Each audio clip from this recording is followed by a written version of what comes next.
O edificio Impulso Verde de Lugo acolleu o curso de verán da USC Castiñeiro e Cambio Climático, unha proposta formativa dirixida a persoas chegadas incluso desde fora de Galicia e interesadas en coñecer os efectos do cambio climático sobre esta árbore senlleira.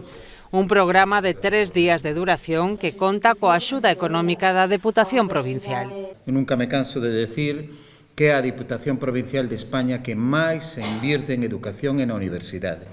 Desde a Deputación promóvense proxectos que teñen como obxectivo a súa protección.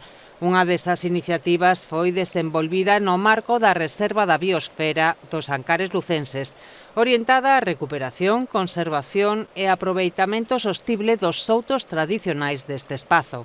E en eso seguimos desde a Diputación, en intentar facer traballos para que nos valgan, para que poidamos ir aprendendo. Así que invito a que as conclusións que saquéis as poidamos levar á práctica, porque de verdad que é necesario que todo isto que vayáis a facer o poidamos, como dicía antes, levar á práctica, porque non estamos vivindo un momento bon. O programa inclúe relatorios sobre conservación do castiñeiro, servizos ecosistémicos, pragas, enfermidades, novas técnicas de mellora e conservación e unha visita guiada ao souto das Gándaras como exemplo de boas prácticas.